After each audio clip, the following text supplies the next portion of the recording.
शेतकरी मित्रांनो नमस्कार. तर आज आपण एक असा विषय घेऊन आलोय की आपलं जी द्राक्ष बाग आहे त्यापेक्षा तरकारी कशी परवडू शकते आणि नवीन टेक्नॉलॉजीचा वापर करून आपण द्राक्ष बागेची लागवड करू शकतो.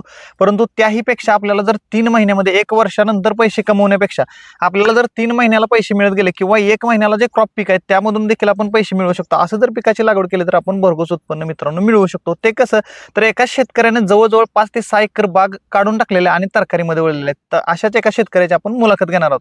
तर नमस्कार सर, आपला परिचय करून द्या. माझं नाव किसन सोपान पाटील, मुक्काम पोस्ट आळते, तालुका तासगाव, जिल्हा सांगली. तर जे आपण आता लागवड केली होती द्राक्ष बागेची, तुम्ही किती वर्षापासून द्राक्ष बागेची लागवड ही म्हणजे द्राक्ष बागेमध्ये किती वर्षापासून आहात?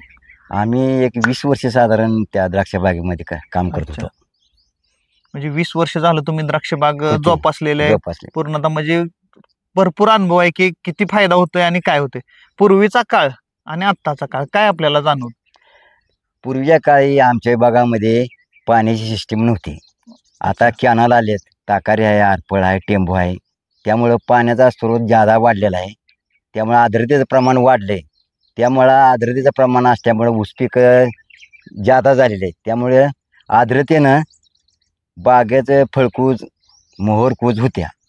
अच्छा, म्हणजे पूर्वी तासगाव तालुक्यामध्ये जर विचार केला आपण तर द्राक्ष बागेशिवाय काय नव्हतंच, आपल्याला बघायलाच मिळत नव्हतं.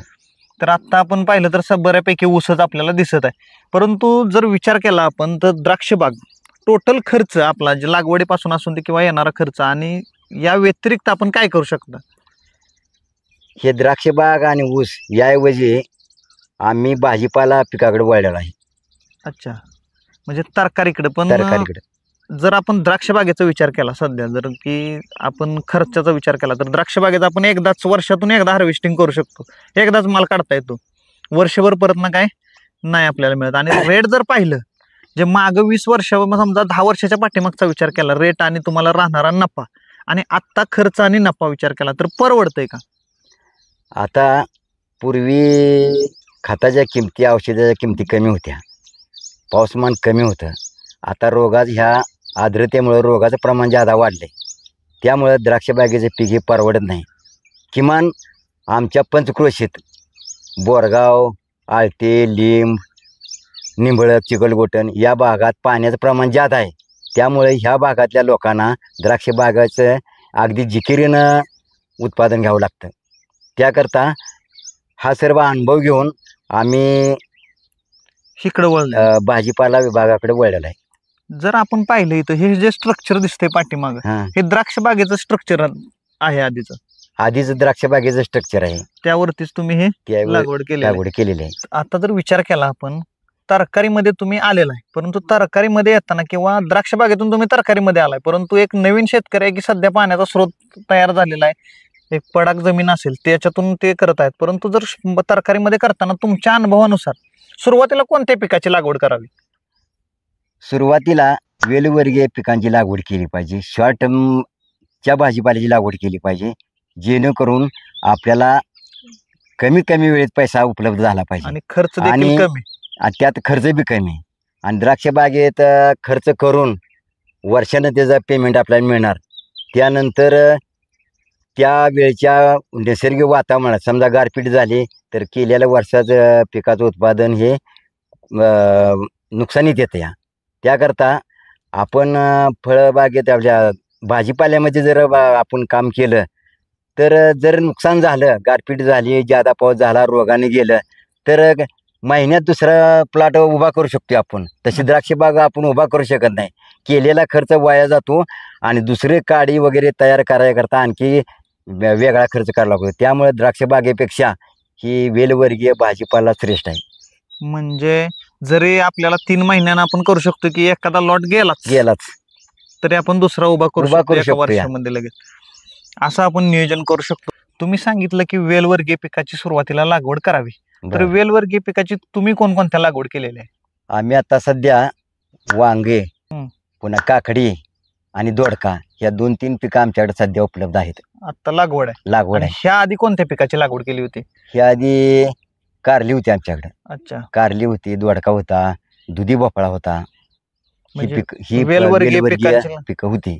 म्हणजे तुमच्या म्हणण्यानुसार की आपण वेलवर्गीय पिकाची जर लागवड केली तर आपल्याला खर्च कमी हा आणि उत्पन्न जास्त ज्यादा. मिळू शकतं. आपण जर मिरचीचा विचार केला, सिमला मिरची असू दे, त्याचबरोबर आपली जी हिरवी मिरची असू दे, हा ह्या मिरचीच्या पिकामध्ये देखील आपल्याला द्राक्ष बागेप्रमाणे रोज आपल्याला स्प्रे करावा लागतो. होय. त्या तुलनेत ह्याचा जर विचार केला तर आपल्याला औषध देखील कमी लागते आणि खर्चाचा देखील फक्त स्ट्रक्चरसाठी, तर स्ट्रक्चर तुमचं द्राक्ष बागेचा अगोदरचं असल्यामुळे तुम्हाला जास्त खर्च स्ट्रक्चरवरती करावा लागला. लागला नाही.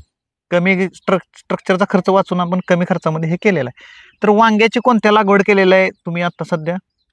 आम्ही सध्या 1093 या वाहनाची निवड केलेली आहे. केलेलं आहे. आणि ते किती बाय किती वरती लागवड केलेली आहे? हे 8 बाय 2.5 फुटावर लागण केलेली आहे. अच्छा, 8 बाय 2.5 वरती लागवड लागवड केलेली आहे.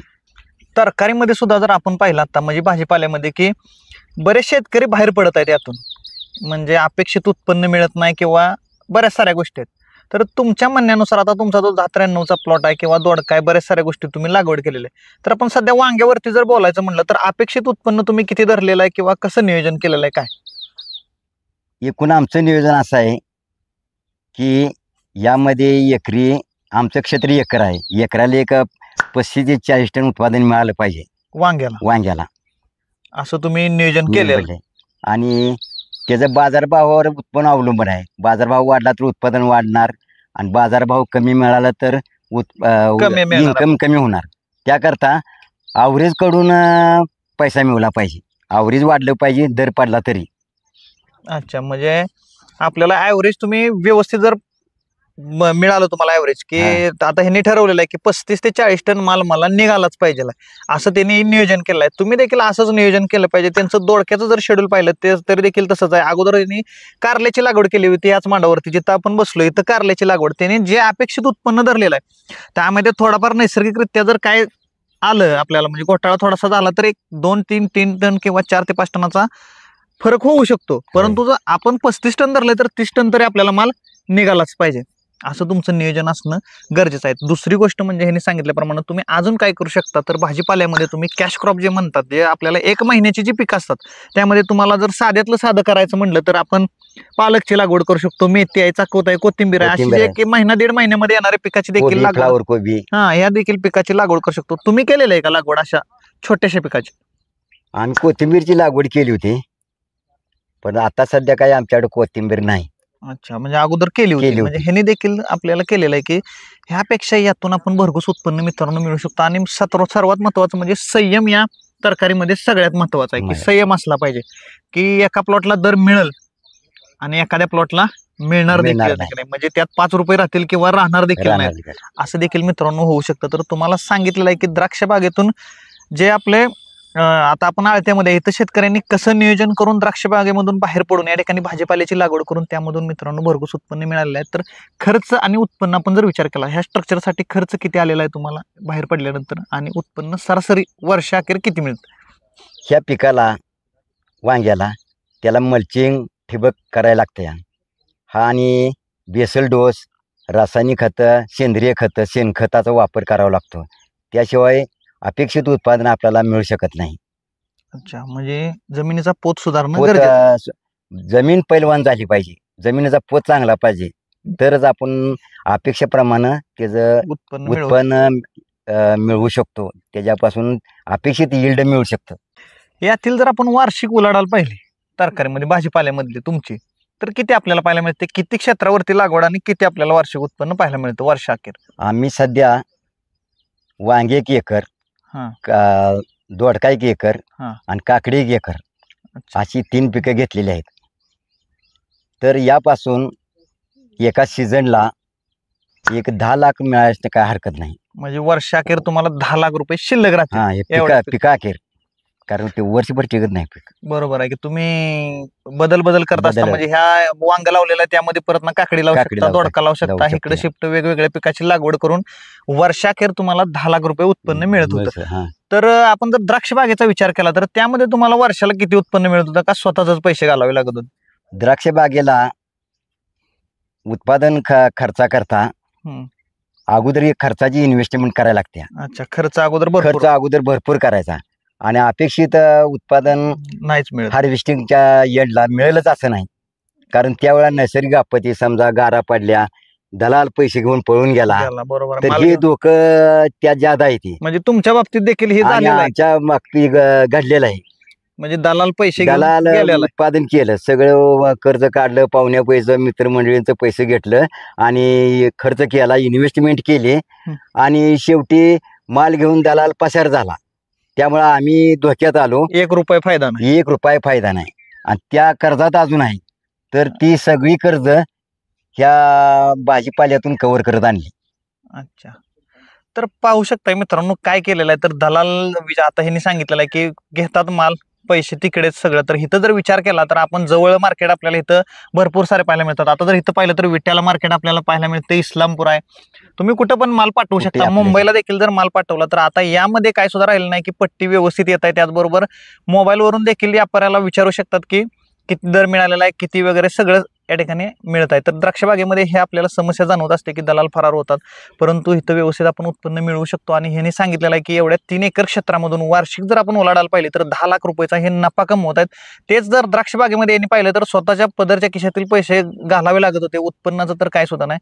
अशा प्रकारे ह्यांनी नियोजन केलंय. तर कशी वाटली इन्फॉर्मेशन जरूर सांगा. व्हिडिओला लाईक, शेअर, चॅनलला सबस्क्राईब करायला विसरू नका.